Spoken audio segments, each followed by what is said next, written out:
പുതിയൊരു വീഡിയോയിലേക്ക് എല്ലാവർക്കും സ്വാഗതം. നമ്മളിന്ന് ഡിസ്കസ് ചെയ്യാൻ പോകുന്നത് 2021 ലാസ്റ്റോട് കൂടിയൊക്കെയുള്ള കറണ്ട് അഫെയർ ക്വസ്റ്റ്യൻസ് ആണ്. അപ്പോൾ നമുക്ക് വരാൻ പോകുന്ന പരീക്ഷകൾക്ക് ഏറ്റവും കൂടുതൽ പ്രാധാന്യം കൊടുക്കേണ്ട കറണ്ട് അഫെയർ ക്വസ്റ്റ്യൻസും കൂടിയാണിത്.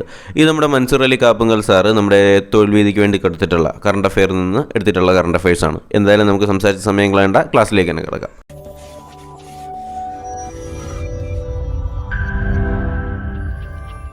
ഒന്നാമത്തെ ചോദ്യം എന്ന് പറയുന്നത് എയർ ഇന്ത്യയുടെ പുതിയ മേധാവി ആരാണ്? എന്താണ് ചോദ്യം? എയർ ഇന്ത്യയുടെ പുതിയ മേധാവി ആരെന്നാണ് നമ്മുടെ ഒന്നാമത്തെ ചോദ്യം. ആരാണ് എയർ ഇന്ത്യയുടെ പുതിയ മേധാവി? ഓപ്ഷൻ ബി ആണ് ശരി ഉത്തരം കേട്ടോ. വിക്രം ദേവ് ദത്താണ് കേട്ടോ. വിക്രം ദേവ് ദത്താണ് എയർ ഇന്ത്യയുടെ പുതിയ മേധാവി. ആരാണ്? വിക്രം ദേവ് ദത്താണെന്ന് അറിഞ്ഞിരിക്കുക.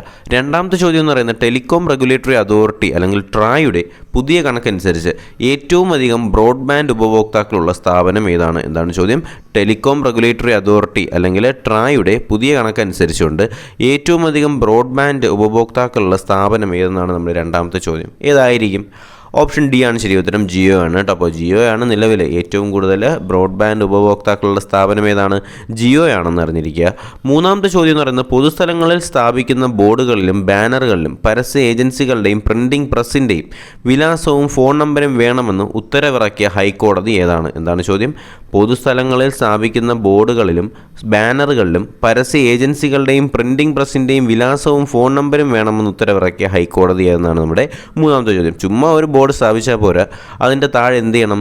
അത് ഏത് പ്രിൻറ്റിംഗ് പ്രസ്സിൽ നിന്നാണ് പ്രിൻ്റ് ചെയ്തത്, അവരുടെ വിലാസം എന്താണ്, അവരുടെ ഫോൺ നമ്പർ എന്താണെന്ന് വ്യക്തമായി കൊടുത്തിരിക്കണമെന്ന് പറഞ്ഞിട്ടുള്ളത് ഏത് ഹൈക്കോടതി എന്നാണ് നമ്മുടെ മൂന്നാമത്തെ ചോദ്യം. ഏതാണ് ആ ഹൈക്കോടതി? ഓപ്ഷൻ സി ആണ് ശരി ഉത്തരം. നമ്മുടെ കേരള ഹൈക്കോടതിയാണ് കേട്ടോ. അപ്പോൾ കേരള ഹൈക്കോടതിയാണ് പറഞ്ഞത് പൊതുസ്ഥലങ്ങളിൽ സ്ഥാപിക്കുന്ന ബോർഡുകളിലും ബാനറുകളിലും പരസ്യ ഏജൻസികളുടെയും പ്രിൻറ്റിംഗ് പ്രസ്സിൻ്റെയും വിലാസവും ഫോൺ നമ്പരും കൊടുക്കണമെന്ന് പറഞ്ഞിട്ടുള്ളത് കേരള ഹൈക്കോടതിയാണെന്ന് അറിഞ്ഞിരിക്കുക. നാലാമത്തെ ചോദ്യം രാജ്യാന്തര സ്ഫടിക വർഷമായി യുണൈറ്റഡ് നേഷൻ പ്രഖ്യാപിച്ചത് ഏത് വർഷത്തേക്കാണ്? ഓക്കെ, രാജ്യാന്തര സ്ഫടിക വർഷമായി യുണൈറ്റഡ് നേഷൻ പ്രഖ്യാപിച്ചത് ഏത് വർഷമെന്നാണ് നമ്മുടെ നാലാമത്തെ ചോദ്യം. ഏത് വർഷത്തിനെയാണ്?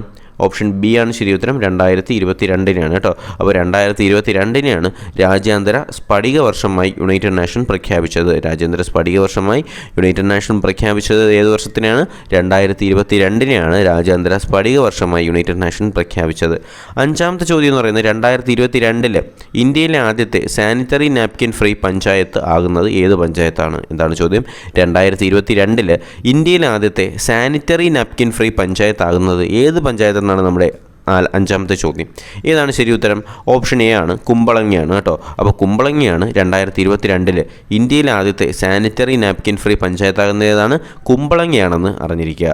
ആറാമത്തെ ചോദ്യം എന്ന് പറയുന്നത് India state of forest report എന്നാണ്. India state of forest report അല്ലെങ്കിൽ ISFR 2022 പ്രകാരം നമ്മുടെ വനവൽക്കരണവും സംരക്ഷണത്തിലും മുന്നിലുള്ള സംസ്ഥാനം ഏതാണ്? എന്താണ് ചോദ്യം? നമ്മുടെ ISFR അല്ലെങ്കിൽ Indian state of forest report പ്രകാരം വനവൽക്കരണത്തിലും സംരക്ഷണത്തിലും മുന്നിലുള്ള സംസ്ഥാനം ഏതെന്നാണ് നമ്മുടെ ആറാമത്തെ ചോദ്യം. ഏത് സംസ്ഥാനമാണ്? ഓപ്ഷൻ എ ആണ് ശരി ഉത്തരം. ആന്ധ്രാപ്രദേശാണ് കേട്ടോ. അപ്പോൾ ആന്ധ്രാപ്രദേശിനെയാണ് ഇന്ത്യൻ സ്റ്റേറ്റ് ഓഫ് ഫോറസ്റ്റ് റിപ്പോർട്ടിൻ്റെ 2022 ഇൻഡെക്സ് പ്രകാരം വനവൽക്കരണത്തിലും സംരക്ഷണത്തിലും മുന്നിലുള്ള സംസ്ഥാനം ഏതാണ്? നമ്മുടെ ആന്ധ്രാപ്രദേശാണെന്ന് അറിഞ്ഞിരിക്കുക. ഏഴാമത്തെ ചോദ്യം എന്ന് പറയുന്നത് 2021 ഗ്ലോബൽ പ്രൈവറ്റ് ബാങ്കിംഗ് പുരസ്കാരങ്ങളിൽ ഇന്ത്യയിലെ ഏറ്റവും മികച്ച പ്രൈവറ്റ് ബാങ്കായിട്ട് തിരഞ്ഞെടുത്തത് ഏത് ബാങ്ക് എന്നാണ് ചോദ്യം. എന്താണ്? 2021 ഗ്ലോബൽ പ്രൈവറ്റ് ബാങ്കിംഗ് പുരസ്കാരങ്ങളിൽ ഇന്ത്യയിലെ ഏറ്റവും മികച്ച പ്രൈവറ്റ് ബാങ്കായിട്ട് തിരഞ്ഞെടുത്തിട്ടുള്ളത് ഏത് ബാങ്ക് എന്നാണ് നമ്മുടെ ഏഴാമത്തെ ചോദ്യം. ഏതാണ് ആ ബാങ്ക്? ഓപ്ഷൻ ഡി ആണ്, HDFC ബാങ്കാണ്. ഓക്കെ, അപ്പോൾ 2021 ഗ്ലോബൽ പ്രൈവറ്റ് ബാങ്കിംഗ് പുരസ്കാരങ്ങളിൽ ഇന്ത്യയിലെ ഏറ്റവും മികച്ച പ്രൈവറ്റ് ബാങ്കായിട്ട് തിരഞ്ഞെടുക്കപ്പെട്ടത് ഏതാണ്? HDFC ബാങ്കാണെന്ന് അറിഞ്ഞിരിക്കുക. എട്ടാമത്തെ ചോദ്യം എന്ന് പറയുന്നത് 2022 ജനുവരിയിൽ അന്തരിച്ച കലാമണ്ഡലം കുട്ടനാശാൻ, എന്താണ് അദ്ദേഹത്തിൻ്റെ പേര്? 2022 ജനുവരിയിൽ അന്തരിച്ച കലാമണ്ഡലം കുട്ടനാശാൻ ഏത് കലാരൂപവുമായി ബന്ധപ്പെട്ടിരിക്കുന്നു? ഓക്കെ, കലാമണ്ഡലം കുട്ടനാശാൻ ഏത് കലാരൂപവുമായി ബന്ധപ്പെട്ടിരിക്കുന്നു എന്നാണ് നമ്മുടെ എട്ടാമത്തെ ചോദ്യം. ഏത് കലാരൂപമാണ്? കഥകളിയാണ് കേട്ടോ. അപ്പോൾ 2022 ജനുവരിയിൽ അന്തരിച്ച കലാമണ്ഡലം കുട്ടനാശാൻ ഏത് കലാരൂപവുമായി ബന്ധപ്പെട്ടിരിക്കുന്നു? കഥകളിയുമായിട്ട് ബന്ധമുള്ള ആളാണ് ആര്? കലാമണ്ഡലം കുട്ടനാശാൻ എന്ന് അറിഞ്ഞിരിക്കുക.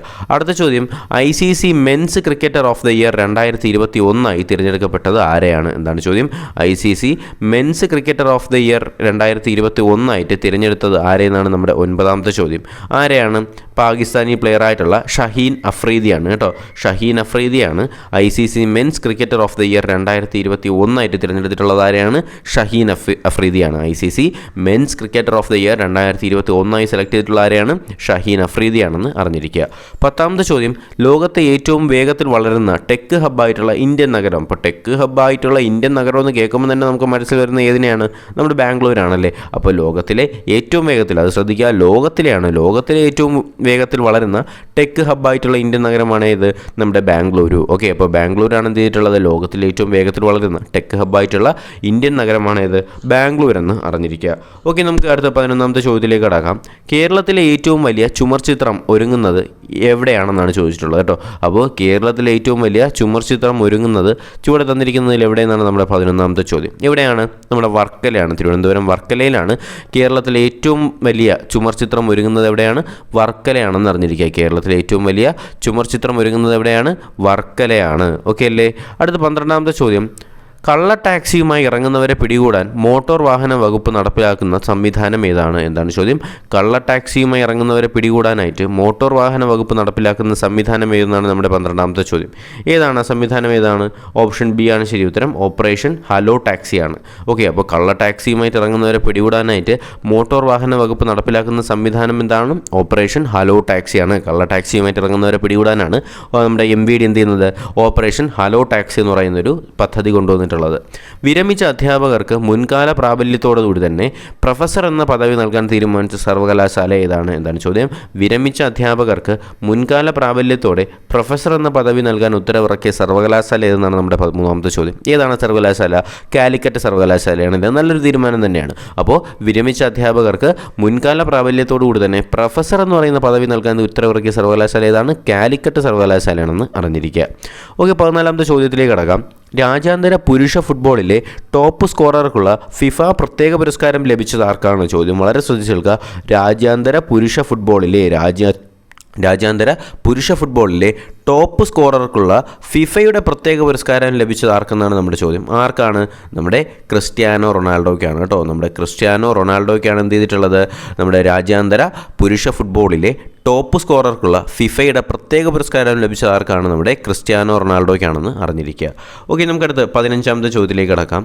ഇന്ത്യയിലെ ആദ്യത്തെ മൊബൈൽ ഹണി പ്രോസസ്സിംഗ് വാൻ വരുന്നത് എവിടെയാണ്? എന്താണ് ചോദ്യം? ഇന്ത്യയിലെ ആദ്യത്തെ മൊബൈൽ ഹണി പ്രോസസ്സിംഗ് വാൻ വരുന്നത് എവിടെയെന്നാണ് നമ്മുടെ 15ാമത്തെ ചോദ്യം. ഓക്കെ, എവിടെയാണ് ഇന്ത്യയിൽ ആദ്യത്തെ മൊബൈൽ പ്രോസസ്സിംഗ് വാൻ വരുന്നത്? ആദ്യത്തെ നമ്മുടെ ഗാസിയാബാദാണ് കേട്ടോ. ഗാസിയാബാദ് എന്ന് പറയുന്ന സ്ഥലത്താണ് എന്ത് ചെയ്യുന്നത്? ഇന്ത്യയിലെ ആദ്യത്തെ മൊബൈൽ ഹണി പ്രോസസ്സിംഗ് വാൻ വരുന്നത് എവിടെയാണ്? ഗാസിയാബാദിലാണെന്ന് അറിഞ്ഞിരിക്കുക. ഇന്ത്യയിലെ ആദ്യത്തെ മൊബൈൽ ഹണി പ്രോസസ്സിംഗ് വാൻ വരുന്നത് എവിടെയാണ്? ഗാസിയാബാദിലാണെന്ന് അറിഞ്ഞിരിക്കുക. 16ാമത്തെ ചോദ്യം എന്ന് പറയുന്നത് 2022 കച്ചായി ലെമൺ ഫെസ്റ്റിവൽ ആഘോഷിച്ച സംസ്ഥാനം ഏതാണ്? 2022 കച്ചായി ലെമൺ എന്താണ്? കച്ചായി ലെമൺ ഫെസ്റ്റിവൽ ആഘോഷിച്ച സംസ്ഥാനം ഏതെന്നാണ് നമ്മുടെ 16ാമത്തെ ചോദ്യം. അപ്പോൾ കച്ചായി ലെമൺ ഫെസ്റ്റിവൽ ആഘോഷിച്ച സംസ്ഥാനം ഏതെന്ന് ചോദിക്കുകയാണെങ്കിൽ ഏതാണ്? മണിപ്പൂരാണ് കേട്ടോ. അപ്പോൾ കച്ചായി ലെമൺ ഫെസ്റ്റിവൽ ആഘോഷിച്ച സംസ്ഥാനം ഏതാണ്? മണിപ്പൂരാണെന്ന് അറിഞ്ഞിരിക്കുക. 17ാമത്തെ ചോദ്യം, ഭരണഘടനാ അടിസ്ഥാന തത്വങ്ങളിൽ അവബോധമുണ്ടാക്കാൻ ആദ്യമായി പ്രചാരണം ആരംഭിച്ച ജില്ല ഏതാണ്? എന്താണ് ചോദ്യം? ഭരണഘടനയുടെ അടിസ്ഥാന തത്വങ്ങളിൽ അവബോധമുണ്ടാക്കാനായിട്ട് ആദ്യമായി പ്രചാരണം ആരംഭിച്ച ജില്ല ഏതെന്നാണ് നമ്മുടെ 17ാമത്തെ ചോദ്യം. ഏത് ജില്ലയാണ്? നമ്മുടെ കൊല്ലത്താണ് കേട്ടോ. അപ്പോൾ ഭരണഘടനയുടെ അടിസ്ഥാന തത്വങ്ങളിൽ അവബോധമുണ്ടാക്കാനായിട്ട് ആദ്യമായി പ്രചാരണം ആരംഭിച്ച ജില്ല ഏതാണ്? കൊല്ലമാണെന്ന് അറിഞ്ഞിരിക്കുക. അടുത്ത 18ാമത്തെ ചോദ്യം എന്ന് പറയുന്നത് 2022 ജനുവരിയിൽ ഗ്രീൻ ഹൈഡ്രജൻ ഉൾപ്പെടുത്തിയുള്ള ഗ്രീൻ ഫ്യൂവൽസിൻ്റെ ഗവേഷണത്തിനും വികസനത്തിനുമായി ഏത് രാജ്യവുമായിട്ടാണ് ഇന്ത്യ കരാറിൽ ഏർപ്പെട്ടത്? വളരെ നല്ല ക്വസ്റ്റ്യനാണ്. 2022 ജനുവരിയിൽ ഗ്രീൻ ഹൈഡ്രജൻ ഉൾപ്പെടുത്തിയിട്ടുള്ള ഗ്രീൻ ഫ്യൂവൽസിൻ്റെ ഗവേഷണത്തിനും വികസനത്തിനുമായിട്ട് ഏത് രാജ്യവുമായിട്ടാണ് ഇന്ത്യ കരാറിൽ വന്നിട്ടുള്ളതെന്നാണ് നമ്മുടെ 18ാമത്തെ ചോദ്യം. ഏത് രാജ്യവുമായിട്ടാണ് കരാറിൽ വന്നിട്ടുള്ളത്? നമ്മളെ ഡെൻമാർക്കാണ് കേട്ടോ. അപ്പോൾ ഡെൻമാർക്കുമായിട്ടാണ് എന്ത് ചെയ്യുന്നത്? ഗ്രീൻ ഫ്യൂവൽസ് എന്ന് പറയുമ്പോൾ അതിനകത്ത് എന്തൊക്കെ വരും? ഗ്രീൻ ഹൈഡ്രജൻ ഉൾപ്പെടെയുള്ള ഗ്രീൻ ഫ്യൂവൽസിൻ്റെ ഗവേഷണത്തിനും വികസനത്തിനുമായിട്ട് ഇന്ത്യ ഡെൻമാർക്കുമായിട്ടാണ് കരാറിൽ വന്നിട്ടുള്ളതെന്ന് അറിഞ്ഞിരിക്കുക. ചുവടെ തന്നിട്ടുള്ളവയിൽ ആരാണ് 2021 തമിഴ്നാട് സർക്കാരിൻ്റെ കലൈമാമണി പുരസ്കാരത്തിന് അർഹനായത്? അപ്പോൾ നമ്മളിത് ഓൾറെഡി ഡിസ്കസ് ചെയ്ത ക്വസ്റ്റ്യൻ ആണല്ലേ. അപ്പോൾ 2021 തമിഴ്നാട് സർക്കാരിൻ്റെ കലൈമാമണി പുരസ്കാരം ആർക്കാണ് ലഭിച്ചത്? ഓപ്ഷൻ ബി ആണ് ശരി ഉത്തരം, സുജാതയ്ക്കാണ് കേട്ടോ. അപ്പോൾ സുജാതയ്ക്കാണ് 2021 തമിഴ്നാട് സർക്കാരിൻ്റെ കലൈമാമണി പുരസ്കാരം ലഭിച്ച ആർക്കാണ്? സുജാതയ്ക്കാണെന്ന് അറിഞ്ഞിരിക്കുക. 20ാമത്തെ ചോദ്യം എന്ന് പറയുന്നത് 2021 ടോക്കിയോ ഒളിമ്പിക്സിൽ ഏറ്റവും കൂടുതൽ സ്വർണ്ണ മെഡൽ നേടിയ രാജ്യം ഏതാണ്? 2021 ടോക്കിയോ ഒളിമ്പിക്സിൽ ഏറ്റവും കൂടുതൽ സ്വർണ്ണ മെഡൽ നേടിയ രാജ്യം ഏതെന്ന് ചോദിച്ചാൽ അത് ഏതാണ്? നമ്മുടെ US ആണ് കേട്ടോ. അപ്പോൾ 2021 ടോക്കിയോ ഒളിമ്പിക്സിൽ ഏറ്റവും കൂടുതൽ സ്വർണ്ണ മെഡൽ നേടിയ രാജ്യം ഏതാണ്? US ആണെന്ന് അറിഞ്ഞിരിക്കുക. 21ാമത്തെ ചോദ്യം എന്ന് പറയുന്നത് 23 വർഷം മുമ്പ് അനധികൃതമായി നൽകിയ 530 രവീന്ദ്രൻ പട്ടയങ്ങൾ റദ്ദാക്കി ഉത്തരവിറക്കിയത് ഏത് ജില്ലയുമായി ബന്ധപ്പെട്ടതാണ്? ഓക്കെ, എന്താണ് ചോദ്യം? 23 വർഷം മുമ്പ് അനധികൃതമായി നൽകിയ 530 രവീന്ദ്രൻ പട്ടയങ്ങൾ റദ്ദാക്കിക്കൊണ്ട് ഉത്തരവിറക്കിയത് ഏത് ജില്ലയുമായി ബന്ധപ്പെട്ടിരിക്കുന്നു എന്ന് ചോദിച്ചാൽ ഏതാണ്? ഓപ്ഷൻ ബി ആണ് ശരി ഉത്തരം, ഇടുക്കിയാണ്. അപ്പോൾ പട്ടയം എന്നൊക്കെ കേൾക്കുമ്പോൾ തന്നെ നമുക്കറിയാം കുറച്ച് ട്രൈബൽസ് കുറച്ച് ഉള്ളിലോട്ടുള്ള ജില്ലയാണെന്ന് നമുക്ക് മനസ്സിലാവും. അപ്പോൾ ഏതാണത്? ഇടുക്കിയാണല്ലേ. അപ്പോൾ 23 വർഷം മുമ്പ് അനധികൃതമായി നൽകിയ 530 രവീന്ദ്രൻ പട്ടയങ്ങൾ റദ്ദാക്കി ഉത്തരവിറക്കിയ ജില്ല ഏതാണെന്ന് ചോദിച്ചാൽ ഏതാണ്? നമ്മുടെ ഇടുക്കിയാണെന്ന് അറിഞ്ഞിരിക്കുക. ഓക്കെ, നമുക്കടുത്ത് 22ാമത്തെ ചോദ്യത്തിലേക്ക് കടക്കാം. ഹെൻലി പാസ്പോർട്ട് ഇൻഡെക്സിലെ 2022 ഇന്ത്യയുടെ സ്ഥാനം എത്രയാണ്? എന്താണ് ചോദ്യം? ഹെൻലി പാസ്പോർട്ട് ഇൻഡെക്സ് 2022 ഇന്ത്യയുടെ സ്ഥാനം എത്രയെന്നാണ് നമ്മുടെ 22ാമത്തെ ചോദ്യം. എത്രയാണ്? ഓപ്ഷൻ സി ആണ് 83 ആണ് കേട്ടോ. അപ്പോൾ 83ാം സ്ഥാനമാണ് ആർക്കുള്ളത്? ഇന്ത്യക്കുള്ളത്. എന്തിൽ? Henley passport index 2022. അപ്പോൾ ഹെൻലി പാസ്പോർട്ട് ഇൻഡെക്സ് 2022 ഇന്ത്യക്ക് 83ാം സ്ഥാനമാണെന്ന് അറിഞ്ഞിരിക്കുക. അടുത്ത 23ാമത്തെ ചോദ്യം. ഏഷ്യയിലെ ആദ്യത്തെ crypto currency exchange trade fund എന്നാണ്. ഏഷ്യയിലെ ആദ്യത്തെ crypto currency exchange trade fund okay ഇന്ത്യയിൽ നിലവിൽ വരുന്നത് ഏത് സംസ്ഥാനത്തിലാണ്? ഏഷ്യയിലെ ആദ്യത്തെ crypto currency exchange trade fund ഇന്ത്യയിൽ നിലവിൽ വരുന്നത് ഏത് സംസ്ഥാനത്താണെന്നാണ് നമ്മുടെ 23ാമത്തെ ചോദ്യം. ഏത് സംസ്ഥാനത്താണ്? ഗുജറാത്തിലാണ് കേട്ടോ. അപ്പോൾ ഏഷ്യയിലെ ആദ്യത്തെ crypto currency exchange trade fund വരുന്നത് ഗുജറാത്തിലാണ്. ഏഷ്യയിലെ ആദ്യത്തെ crypto currency exchange trade fund വരുന്നത് എവിടെയാണ്? ഗുജറാത്തിലാണെന്ന് അറിഞ്ഞിരിക്കുക. 24ാമത്തെ ചോദ്യം. 2020 ദേശീയ ശാസ്ത്രദിന സന്ദേശം എന്തായിരുന്നു? എന്താണ് ചോദ്യം? 2020 ദേശീയ ശാസ്ത്രദിന സന്ദേശം എന്തായിരുന്നു എന്നാണ് നമ്മുടെ ചോദ്യം. എന്തായിരുന്നു ദേശീയ ശാസ്ത്രദിനത്തിൻ്റെ സന്ദേശം എന്തായിരുന്നു? ഓക്കെ, ശരി ഉത്തരം കിട്ടിയല്ലോ. ശാസ്ത്രത്തിലെ വനിതകളെന്നായിരുന്നു കേട്ടോ. അപ്പോൾ ഓപ്ഷൻ ഡി ആണ് ശരി ഉത്തരം, ശാസ്ത്രത്തിലെ വനിതകളെന്നായിരുന്നു 2022 ദേശീയ ശാസ്ത്രദിനത്തിൻ്റെ സന്ദേശം എന്തായിരുന്നു? ശാസ്ത്രത്തിലെ വനിതകളെന്നായിരുന്നു. 25ാമത്തെ ചോദ്യം. പോക്കുവെയിൽ കുതിരകൾ ആരുടെ പുസ്തകമാണ്? എന്താണ് ചോദ്യം? പോക്കുവെയിൽ കുതിരകൾ ആരുടെ പുസ്തകമാണ്? നമ്മുടെ ഫിലിം മേക്കർ ആയിട്ടുള്ള സത്യൻ അന്തിക്കാടിൻ്റെ പുസ്തകമാണ് കേട്ടോ. അപ്പോൾ സത്യൻ അന്തിക്കാടിൻ്റെ പുസ്തകമാണെന്ത്? പോക്കുവെയിൽ കുതിരകൾ ആരുടെ പുസ്തകമാണ്?